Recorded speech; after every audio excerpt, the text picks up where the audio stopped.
This podcast is dedicated to sharing the practice of meditation, the philosophy of Western Buddhism, and the refuge and love of our TBC Sangha.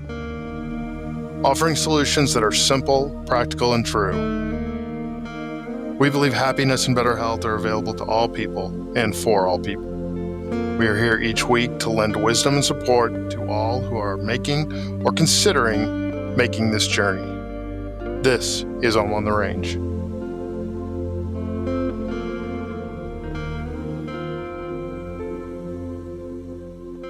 Hello and welcome. This is episode 3 of On the Range. I'm your host, Whit, and I am happy to be here. I am happy that you're here, and I am very happy that our co-host, Jordan Colley, is with us as well. Welcome, Jordan. How are you? I'm doing well, Whit. We're back at it. Yeah, we are. It's funny you say it that way, too, because the nice thing about our subject matter is the trail kind of goes on forever, and so we don't have to be in a big hurry. So that's reassuring, of course. It's also nice to know that there is no end, so I don't have to worry about a final episode. We always hit on Western Buddhism, on meditation, and a little bit about Sangha. And the Sangha talk is sometimes in general, and sometimes we talk a little bit about TBC, Temple Buddhist Center here in Kansas City, where we both are members. Members is probably too strong a word, but we're certainly part of the Sangha. So in following with that framework, I want to get started.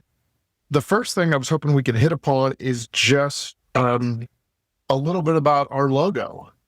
You created it, and it turned out tremendously well. And I just thought if you could maybe share a little bit about how we got to it, and we can go from there.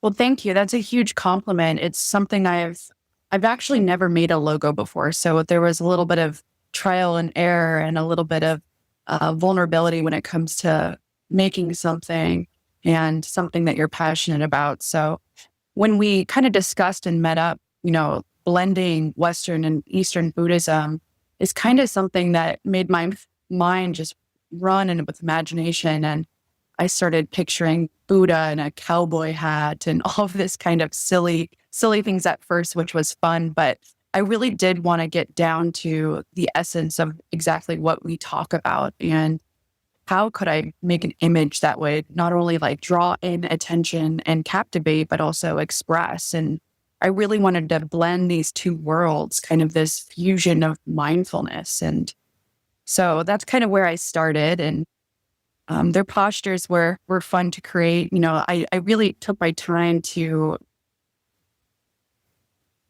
notice the details, the sitting face to face, the campfire. And I wanted to imply mutual respect and shared wisdom and just this meeting of perspectives in this kind of light and campy way. So, first of all, for our listeners, if you haven't seen the logo, you can find it on Spotify. You can also, depending on how you find our podcast, generally it will pop up when you hit the link. But if you haven't, you might leave a comment either on our Discord channel or email us, and we'll figure out a way to get you a logo. That's one of the challenges to an audio podcast when you want to talk about something visual. But back to the logo, it's interesting to me what your goals were and what you were motivated by, because just looking at Eastern Buddhism and Western Buddhism and where we're going with it doesn't have a lot of history, doesn't have a lot of baggage, doesn't have any sort of hierarchy, and yet it's so incredibly exciting. It's life-changing, I think, when you start to look at it, especially if you're on the Western side of it, because it's so new and you're not tied to rules and you're not tied to it's got to be this way or that way. It really is Wild West-like.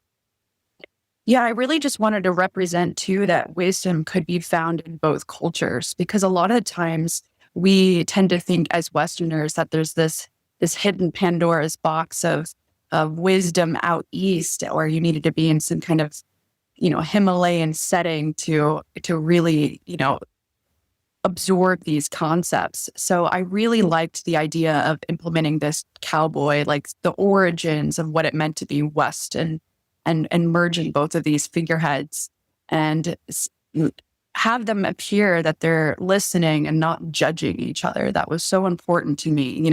I could have manipulated their faces to be laughing like old friends or staring down at each other like if they were foes. But, it was important for me to have them listening and leaning on each other in that sense. The self-respect piece really shines through. We shared some back and forth a little bit as you were developing the logo, and frankly, I wasn't much help at all because you were so far ahead of where you were going. And usually by the time I commented, you'd moved on or you'd already seen maybe what I was talking about. So, but once it was done, once we got to that point, it was just so perfect as to what we were doing. Perfect in that that logo now, it couldn't be any other way.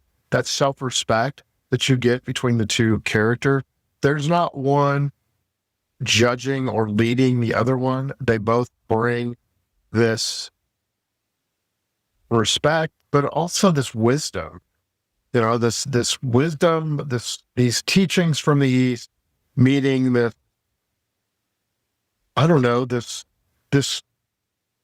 almost aggressive form of living your life to the fullest that the West, especially the cowboy in the West, tends to bring to a person's eye when they look at something like that. So I just thought it was so, like I said, so perfect and so moving for what it is that we're trying to share. Well, I take that as a big compliment, and my ego loves that you called it perfect. Right. So that was not my goal to bring your ego into this, but that's okay. I understand. Hey, we're working with it. I got lots to work with too. So right. And it's funny you mentioned ego, because when we do this, it's so exciting and enjoyable to share.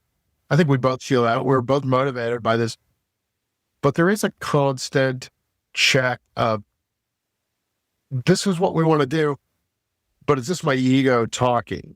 Does that make like the idea that, hey, we'd like to have people find this podcast, and we'd like to have them find it enjoyable and informative, and the goal is certainly to help. But there's always that check when you're on this journey, especially when you get to a certain point, that you want to make sure, hey, my ego is not cashing checks that my soul is writing. Yeah, that's a great way to put that. And honestly, to continue kind of in our last episode, you had kind of asked me about my meditation practice and whether or not I could practice meditating with a baby. And at first I kind of scoffed. I said, who meditates with a baby? But I wanted to say, you inspired me. And today I sat and meditated with the baby, and it was a lovely experience. So if anything with this podcast too, it keeps me accountable when I'm talking about these topics, to actually do them consistently and, to check my ego, because you're right. Like, you kind of have to work on yourself to talk about these and learn and teach. And, I know in the questions on the Discord channel, we kind of were asked about beginner's mind. And, I loved that question, especially while we're beginning to form this together. So, what are your thoughts on beginner's mind? And first of all, I want to thank the technology that we had to employ in order to get some feedback pretty quickly. Meditation is how I got here. I did not start as a Buddhist. I started as a person who had some things going on internally, and I didn't know how to deal with them.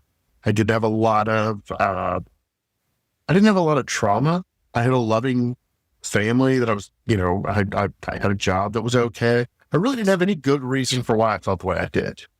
And the only reason that I kind of settled on meditation was because I was reading a lot of very positive things about its effects on your health, mentally, physically, spiritually, but also it was something I could do and it didn't cost anything.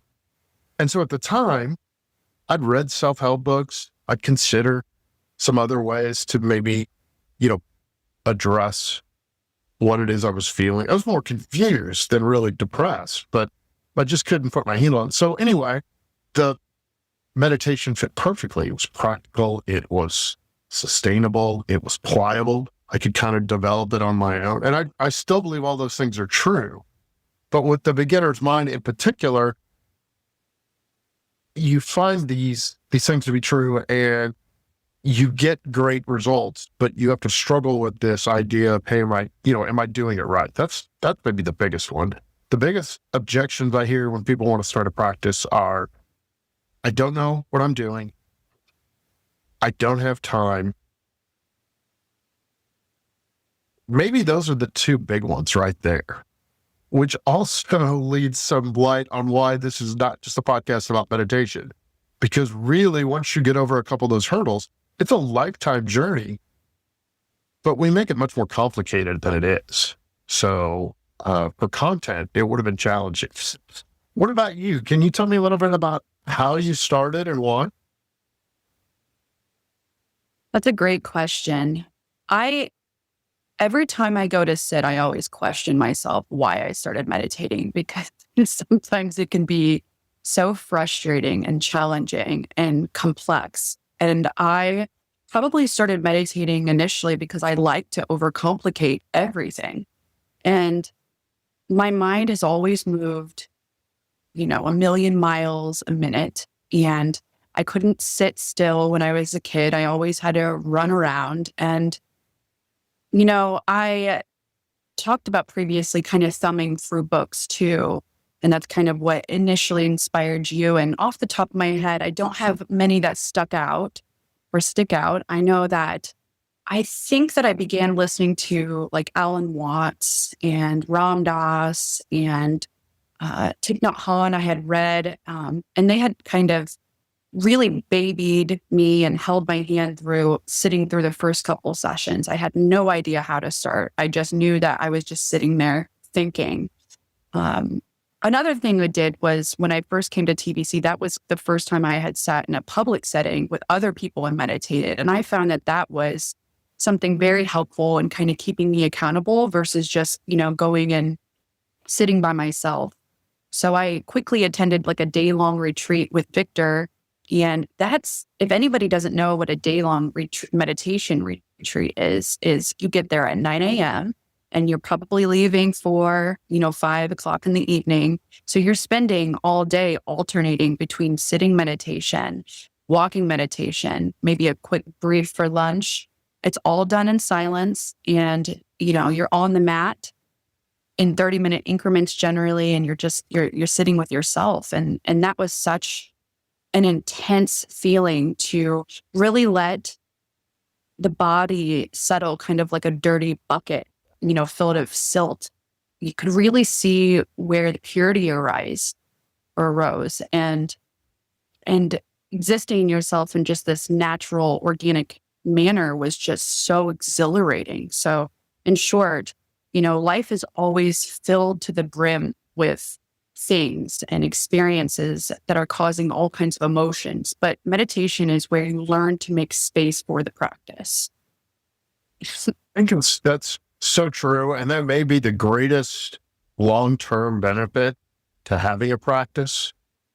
I think that's also one of those points that the beginners, they don't struggle with. That's not fair. They just don't have the capacity to understand that. And that's not a shot at beginners.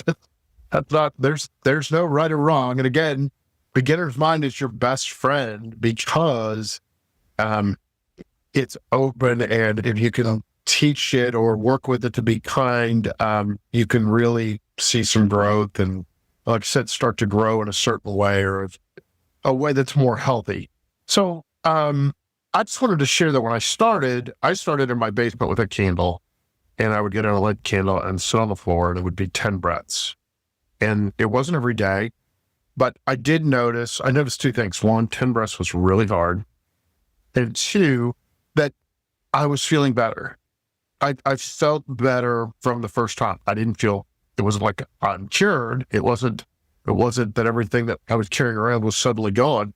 It was just that I felt like, hey, I'm doing something. I'm not running from these things anymore. And again, I didn't have a bunch of trauma. This wasn't serious. I couldn't even tell you really what it was. But that's the one thing that I remember right away noticing was it was better to be taking this trip, making this journey, whatever. And at that time, I would not have used any of that vocabulary to describe it. I just knew that I was feeling better.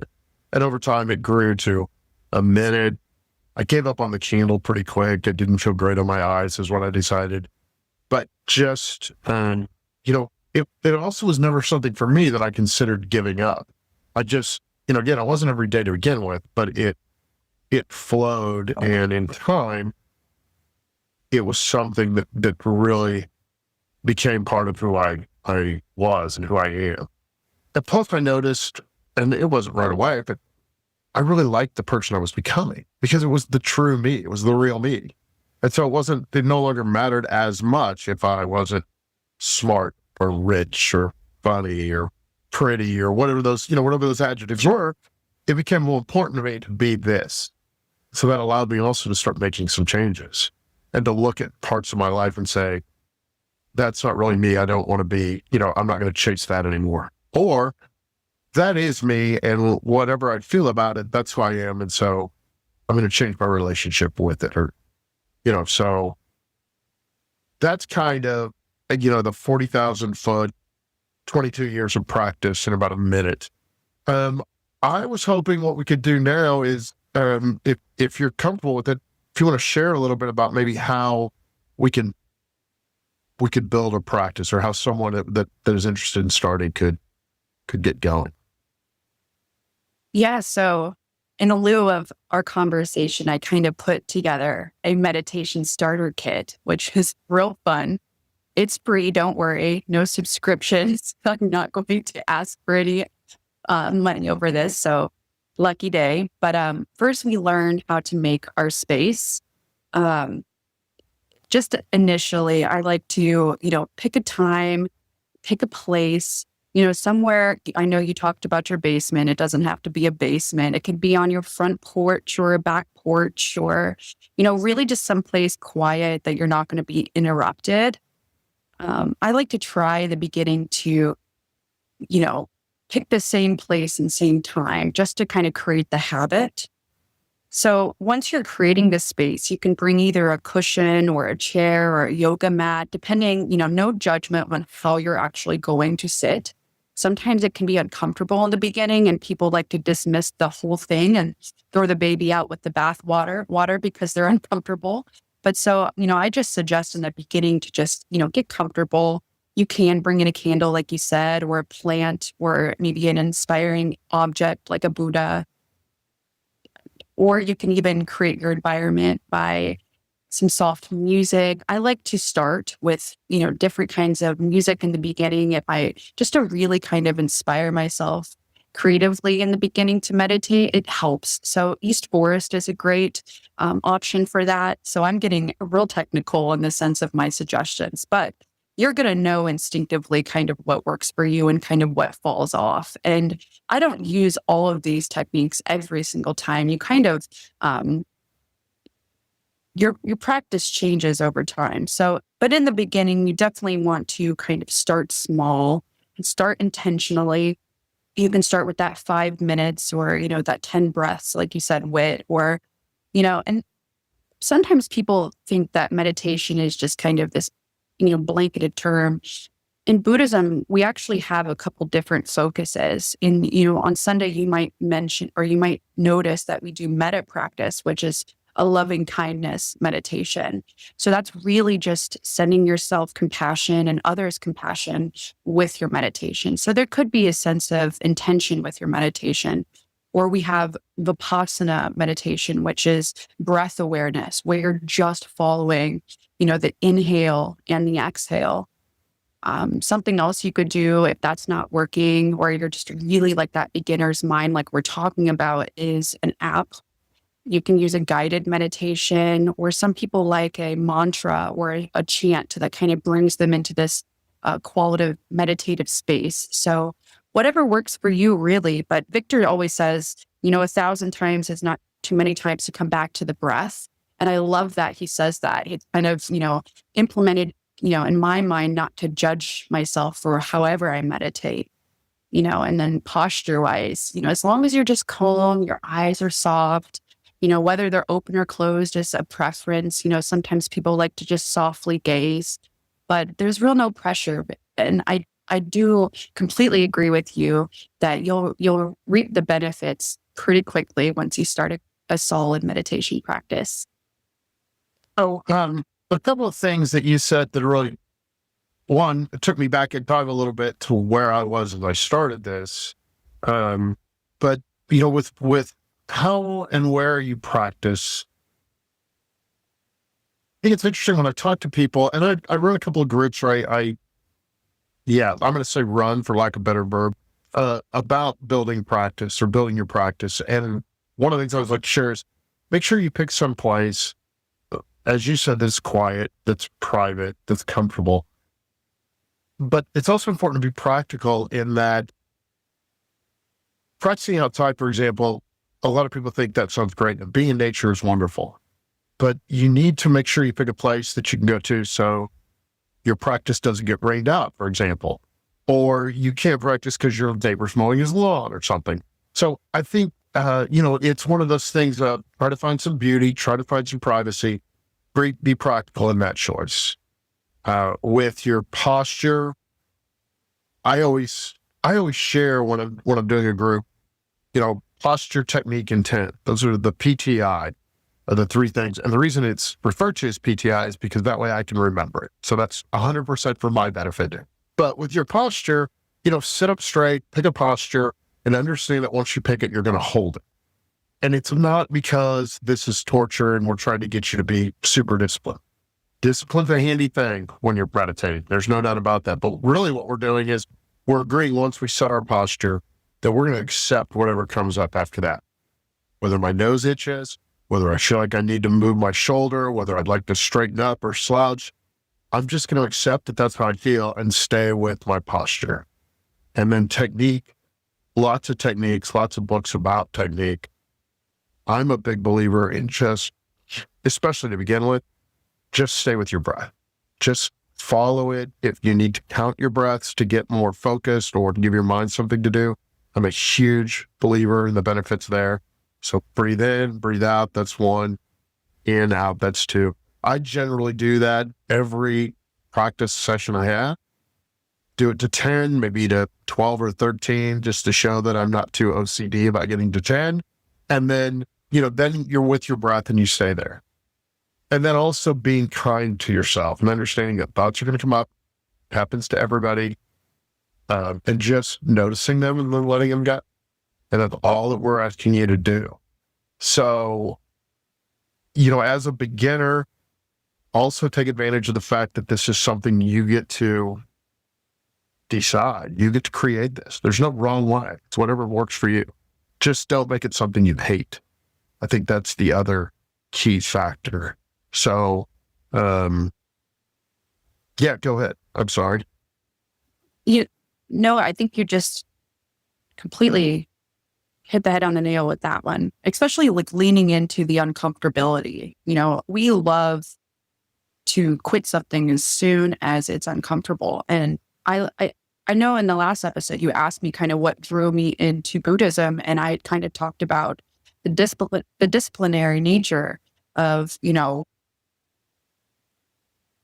orchestrating yourself in a manner that is a little more strict. Don't give up right away. And don't, like you're saying, like if it's uncomfortable, well, do it uncomfortably. That helps.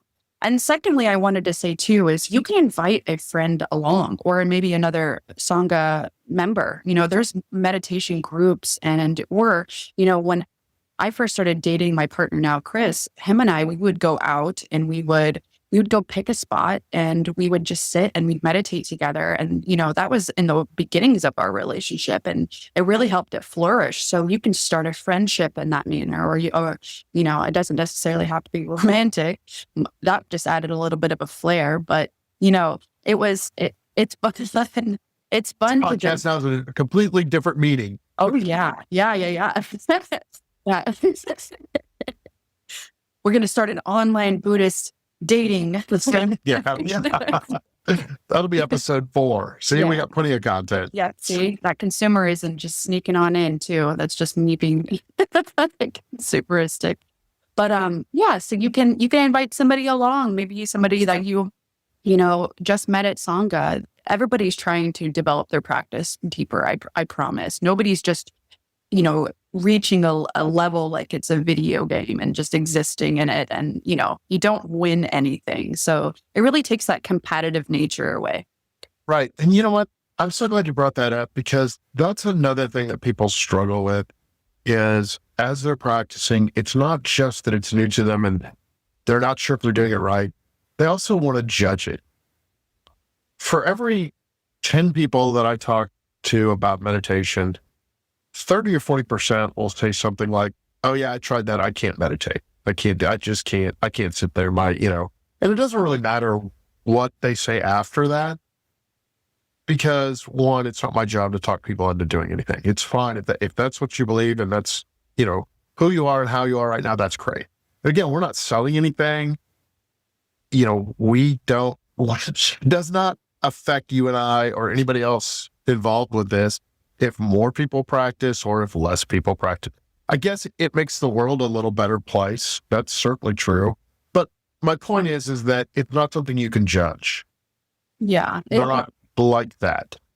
I love that quote. It says, the quieter you become, the more you can hear. And that's the premise, I think, of meditation, is it enriches your quality of life. You see your children, your parents, your friends, your job, the mental states of your mind, kind of like Robert was talking about this last Sunday. You can experience these things in just an enriched way where it creates enough stillness where you can pause before your automatic reactions of things. So if that's a goal alone, I think that that's just a wonderful one to trek towards. Absolutely. And I often tell my groups that, hey, if you're not sure this is for you, do it for everybody else, because you're much easier to deal with when you're happy and healthy. And the true you is the you we would like to see. So, like I said, if you want to be healthier and happier, you should practice. If you want to please or make this life easier for other people, if you want to serve others, you should practice. That's a great place to start. So, and with meditation and Buddhism, Victor is who I'm going to credit with this. Every now and then he'll break out the big Buddhism cake that shows by layers, what certain parts of the makeup of Western Buddhism, where they sit in the cake. And the bottom layer, the biggest, widest layer, is always meditation. And again, my part is that I don't care if you want to be a Buddhist or not. I don't know that I trust anybody who says they're a Buddhist, quite frankly, because it's kind of one of those things that we like to keep under our hats. But meditation will lead you to the same place. That doesn't mean you have to become a Buddhist or join a Sangha. I don't care. I think over time you start to see a value in that as well. But the Buddha, his offering was, hey, come sit and see what you find. Don't worship me. Don't worry so much about the teachings, but practice and, take this journey on your own. And my experience, I'm in no way comparing myself to the Buddha, but my experience is that I found a lot of the same things he did, in that it's the middle path. And you're constantly working on the two parameters or the two guideposts to keep you on that path. So yeah, go ahead. Yeah, just to kind of, end this conversation on the meditation is, the gratitude towards the end of your meditation that is so important. Just gratitude for the practice, like you're discussing too. So if you close your meditation session with anything, give thanks for yourself to developing this practice and developing, this awareness around, what it takes to actually sit, and then, end it with a small bow or, just prayer hands or, just that moment of gratitude, I'd say. I think that goes hand in hand also with don't judge it. Don't judge it. Be open to what you find. I think the other thing that we found in this discussion is that this discussion could go on, and it will, because I have notes over here that we're just simply not going to get to this time, but that's okay. So what I would like to do is just very briefly give a wrap up. If you're interested in starting a practice, 1, you should do so. 2, start small, be kind, don't judge it, and don't concern yourself about whether it's right or not. When I lead groups, a lot of times the most basic instruction I can give is say, hey, when you wake up in the morning, stay in bed, set an intent, and take 10 breaths. Count those 10 breaths. Do that before you get out of bed. And if it feels good, take another 10 breaths. Try to do that at the end of the day before you go to sleep, and just start your practice there. So I think what we've learned from this also is that this is one of those topics that we'll want to revisit in the next couple of weeks and maybe beef up some of the instruction. I think also what we'd like to do is maybe do a brief guided meditation. I don't know about next week, but certainly in the next couple of weeks. So Jordan, thank you very much for being involved and being on. It's always so enlightening and such a pleasure to have you. And for our listeners, thank you for sitting with us and enjoying our third offering. If you are so moved, you can leave comments on our Discord channel, on the TBC Discord channel. You can also email us at omontheRangePodcast@gmail.com. And I think you can also leave comments on our Spotify page. So feel free to comment or question there. Check out the logo. Give practice a try. Thank you for being with us on Om on the Range, and happy trails to all of you. Well, guys. Thank you to Mr. Tim Behrens for producing this episode, and thank you to Brad Athey for providing the music. And thank you to our listeners for joining us on this journey as we discuss meditation and Western Buddhism and celebrate the path to a happier and healthier life. Less suffering and more joy are available to all people. While we cannot control what happens to us, we can control how we react. It just takes practice. Until next time, stay grounded and find peace in the simple, practical solutions. This is Om on the Range, wishing you happy trails.